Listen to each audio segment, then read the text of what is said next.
13 janvier 2012. Le Costa Concordia coule avec plus de 4200 personnes à son bord, après avoir percuté un rocher près de l'île de Giglio. Nous allons révéler cette nuit d'horreur où près de 32 personnes seront décédées et des centaines de traumatisés. Mais nous allons aussi révéler le pourquoi du comment un commandant a décidé subitement de quitter son navire alors que des passagers étaient encore présents à bord du bateau. Bonjour et bienvenue à ce nouvel épisode des pires accidents ferroviaires maritimes et aériennes 2005. Le Costa Concordia est mis à l'eau, mais il est également baptisé. Alors, pour baptiser un navire, il suffit qu'une dame lance une bouteille de champagne sur la coque du navire. Si elle explose, c'est bon signe, et si elle explose pas, ça peut porter malheur, enfin, sur la superstition des compagnies de croisière bien. Et je pense que vous avez vu venir, la bouteille n'ayant pas explosé. Alors, ça indiquait que des signes de mauvais augure, mais le Costa Concordia a quand même eu quelques incidents sans grande gravité, heureusement, mais pourtant, ce 13 janvier 2012, tout a basculé. 8 janvier 2012, port de la Juliette, Marseille. Des dizaines de cars arrivent sur un quai avec plein de passagers qui embarquent pour une croisière de quelques jours sur un paquebot, Costa Concordia. En ce qui concerne les caractéristiques techniques du bateau, il mesure 290 mètres de long par 35,5 mètres de large. Le bateau comporte aussi un total de 17 ponts. Le navire a quand même coûté 500 millions d'euros. 13 janvier 2012.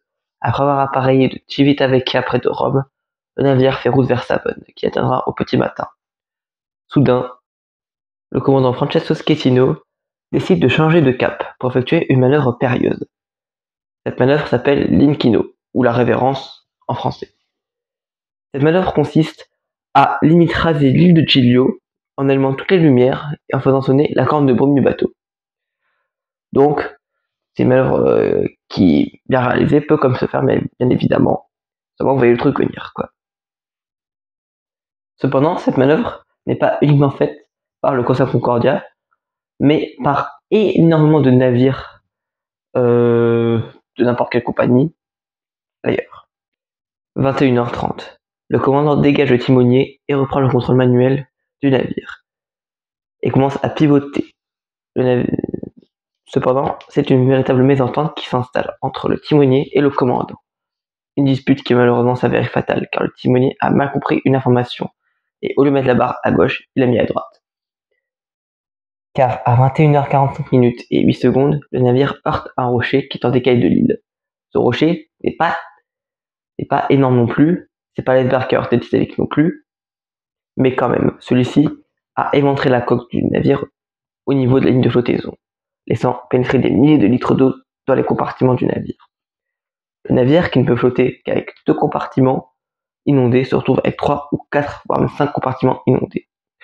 Le navire commence alors à s'incliner sur le côté bâbord, c'est-à-dire à gauche du navire. Le commandant Francesco Schettino comprend pourtant que le bateau est sur le point de finir au fond de la Méditerranée. Mais pourtant, il n'ordonne pas l'abandon du navire. Pendant ça, les passagers, qui ne se doutent de rien, sont au restaurant ou en train de voir un spectacle.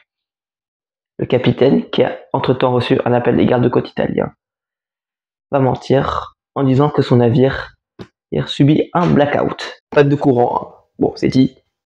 Argument qu'il va d'ailleurs employer pour tenter de rassurer ses passagers.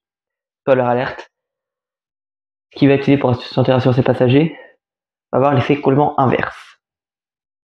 Cependant, 1h15 après l'impact, alors que les passagers sont naturellement sur le point d'évacuation, l'alarme d'évacuation du navire retentit. 7 sonneries courtes et une plus longue. Cependant, aussi incroyable que cela puisse paraître, les passagers vont évacuer dans une anarchie totale, car le bateau, entre-temps, s'est très incliné et bloqué dans le rocher, car le fond marin de l'île de Giglio est très abrupt.